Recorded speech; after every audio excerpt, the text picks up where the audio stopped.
So let's talk about certificate signing requests. So when you think about how is a certificate made, how is a certificate signed by a certificate authority, this often involves using a certificate signing request.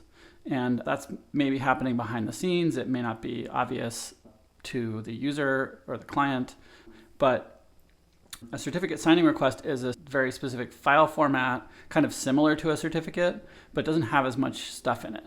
And it's generated by the client, it's generated alongside the private key, and it's signed with the private key.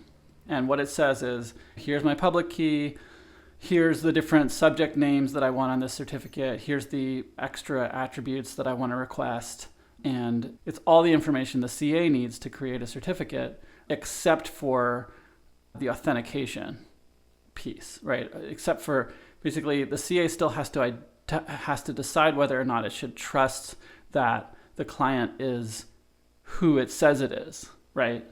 And that's a separate component. But the certificate signing request has all the information that the CA would need to then sign a certificate for that client. I think one reason it's important is that you want to keep private keys from moving around. So private key material should stay in place when it's generated.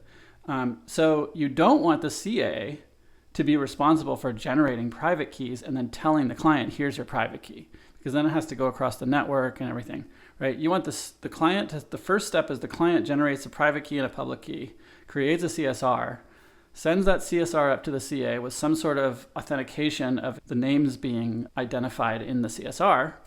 And then the CA checks the authentication, makes sure everything is correct, and issues a certificate and sends it back. And now we've completed the process of issuing a certificate. The client can throw away the CSR at that point because the client has the private key and the final certificate signed by the CA.